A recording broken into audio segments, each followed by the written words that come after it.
Halo sobat-sobat semua, kembali lagi di channel Behold. Kali ini saya akan melanjutkan merangkum alur cerita film Pokemon Johto Journey. Satoshi harus rela meninggalkan Charizard di lembah untuk berlatih supaya lebih kuat dan tangguh. Satoshi dan kawan-kawan sedang tidur siang pada saat itu. Hanya Togepi yang terbangun. Togepi lalu mengajak Pikachu bermain. Tapi karena Pikachu tidak mau bangun-bangun, akhirnya Togepi memutuskan untuk tidur juga.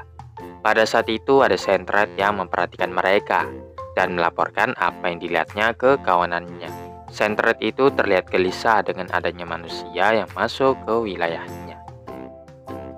Di sisi lain, tim Rocket sedang menguji Arbo Tank, sebuah tank yang menyerupai Arbo, senjata yang akan mereka gunakan untuk menangkap Pikachu. Tim Rocket menemukan Satoshi dan kawan-kawan sedang tertidur lelap. Khawatir suara dari tank akan membangunkan mereka. Tim Rocket memilih keluar berjalan kaki untuk menyergap mereka. Sentret yang kita lihat di awal tadi kembali ke sini. Karena penasaran, Sentret menggoyang-goyangkan Togepi, yang menyebabkan Togepi berguling menuruni bukit, diikuti Sentret yang mengejarnya. Setelah itu Togepi terbangun dan bertemu untuk pertama kalinya dengan Sentret. Keduanya bermain bersama hingga akhirnya berguling dari tebing tak sengaja masuk ke dalam Arbo Tank. Tim Rocket yang mendengar suara berisik melihat ada Pokemon yang bermain di ruang kontrol. Togepi melompat ke tuas, menyebabkan Arbo Tank lepas landas. Bagaimanapun juga tim Rocket harus merebut kembali tank itu. Kalau tidak, mereka tidak akan bisa menangkap Pikachu. Tim Rocket pun mengejar Arbo Tank mereka.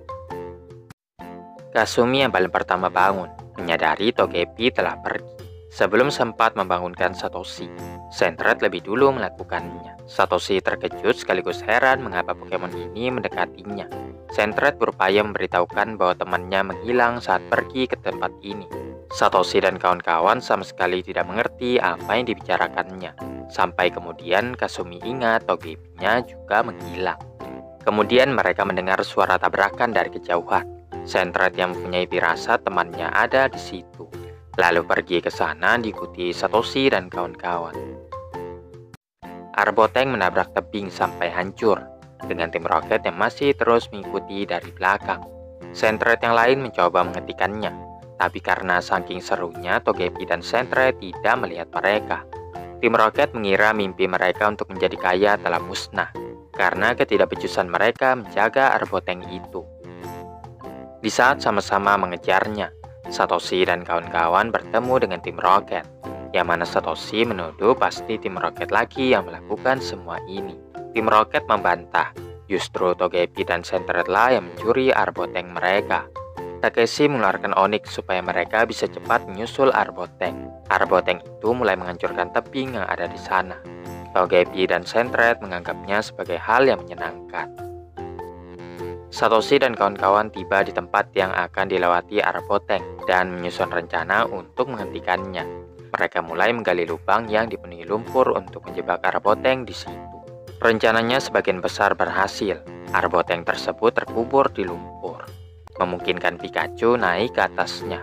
Sebelum akhirnya Arbo Tank itu kembali ke posisi semula dan kabur lagi. Sambil berpakaian seperti pesulap, tim Rocket menggunakan trik sulap untuk menjebak Arbo Tank di lubang lain.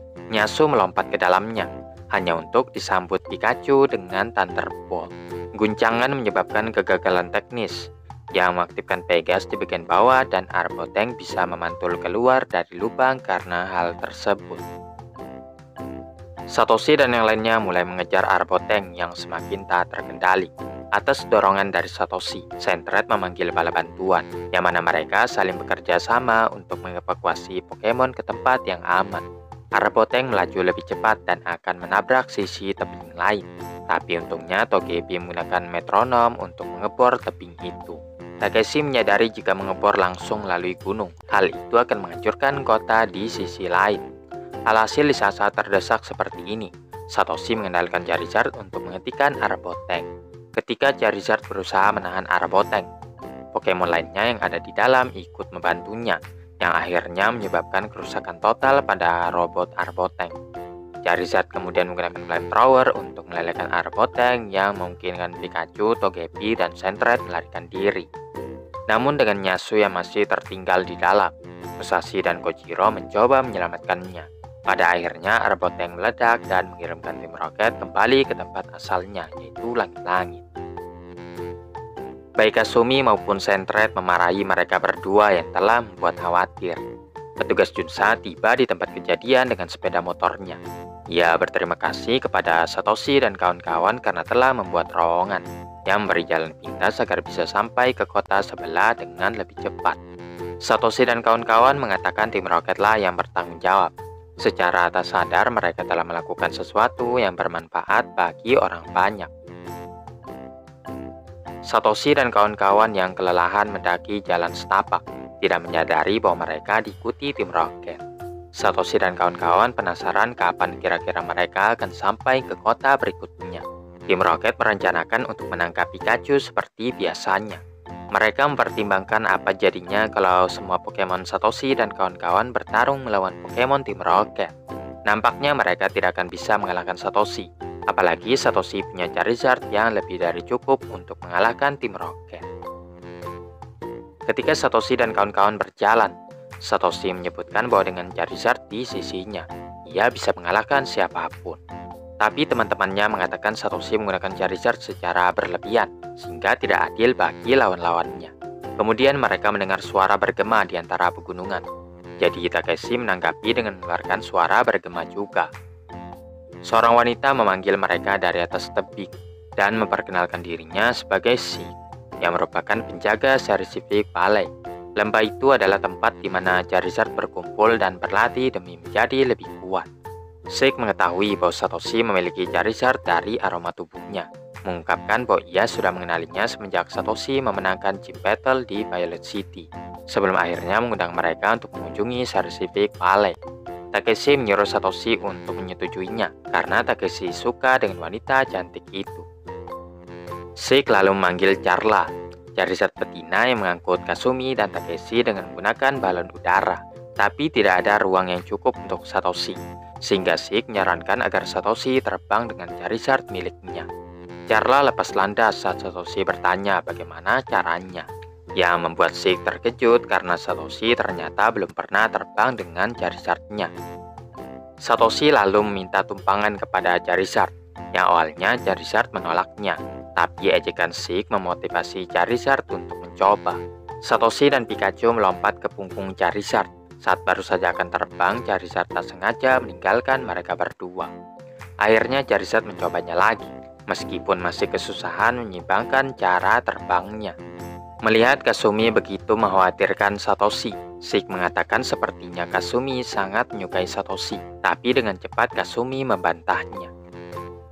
Satoshi menyusul dengan Charizard, tapi Charla melaju lebih kencang, yang membuat Charizard semakin termotivasi untuk membalapnya.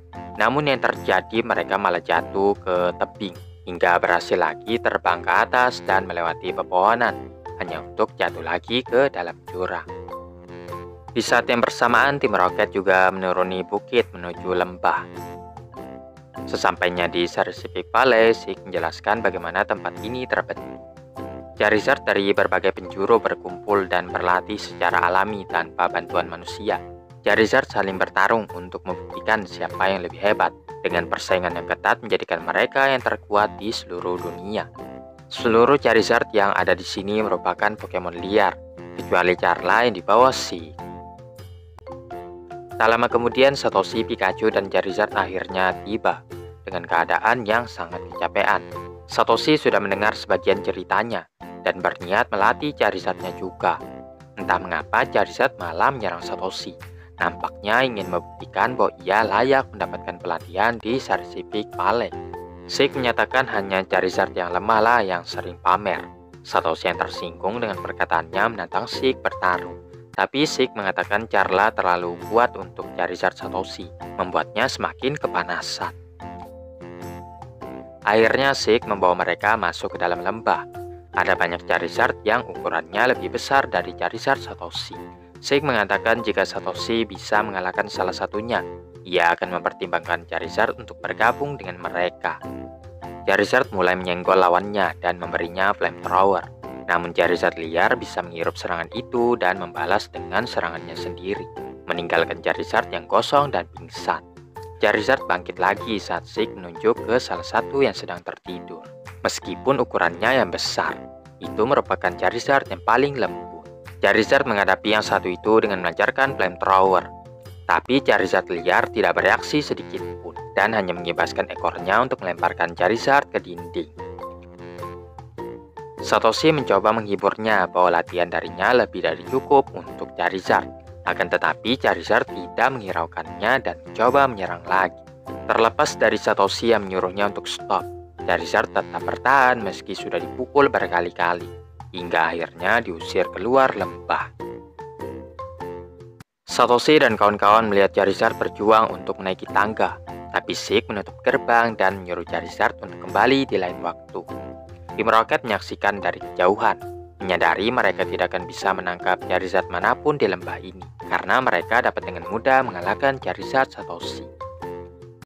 Setelah Charizard berulang kali memukul gerbang, akhirnya Sheik membukakan gerbang dan mengulangi perkataannya, tapi Charizard tetap tidak mau pergi juga.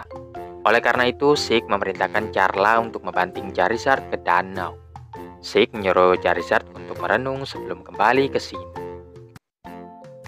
Menjelang maghrib, Charizard tidak pernah berpindah dari tempatnya. Satoshi bilang mereka harus melanjutkan perjalanan, tapi Charizard tidak mau. Nyasu menyampaikan pemikiran Charizard yang ingin jadi lebih kuat. Tim Rocket pun memutuskan untuk membantu Charizard itu. Ketika yang lainnya tertidur, tim Rocket melempar batu agar Charizard tetap terjaga demi mencegah api di ekornya padam. Keesokan paginya, Satoshi bangun dan melihat Charizard masih duduk di tempatnya. Saat itu tim Rocket berupaya mendobrak gerbang. Charizard menghadapi tim Rocket dengan flamethrower, menyebabkan tim Rocket meledak sesuai yang mereka rencanakan. Kemudian Sheik membuka gerbang sambil bertepuk tangan, mengungkapkan Charizard telah membuktikan bahwa ia layak untuk menjadi bagian dari latihan. Satoshi menatap Charizard dengan penuh keyakinan, mengambil keputusan yang sangat berat. Satoshi menyuruh Charizard untuk tinggal di lembah untuk berlatih, karena Satoshi tidak mau punya Pokemon yang lemah seperti Charizard. Karena takut nanti Charizard akan berubah pikiran, Satoshi melarikan diri diikuti teman-temannya. Pikachu menetap sebentar untuk mengucapkan selamat tinggal kepada Charizard. Sambil menangis, Satoshi berharap Charizard akan menjadi lebih kuat saat mereka bertemu lagi. Charizard mengucapkan selamat tinggal kepada Satoshi dengan mengaum dan menembakkan flamethrower ke langit. Menemukan Charmander yang ditinggalkan trainernya karena dianggap lemah. Segera ia membawanya ke Pokemon Center untuk diberi perawatan. Sejak saat itu, Ash pun mengajak Charmander ikut bersamanya. Tapi semuanya berubah ketika Charmander berevolusi menjadi Charmeleon, karena Pokemon itu kini tidak mau lagi mematuhi perintah Ash. Meskipun begitu, Ash tidak pernah menyerah dan terus menggunakan Charmeleon dalam pertarungannya, hingga akhirnya Charmeleon berevolusi lagi menjadi Charizard. Ternyata Charizard yang sombong, masih tidak mau mematuhi perintahnya, dan bahkan lebih ganas daripada yang sebelumnya. Pada Indigo League, Ash menggunakan Charizard dalam pertarungannya, namun Charizard itu terlalu malas bergerak melawan musuh yang lebih rendah levelnya, dan karenanya, Ash kehilangan kesempatan untuk memenangkan turnamen itu. Nah, apa yang kalian lakukan kalau punya Pokemon seperti Charizard ini guys?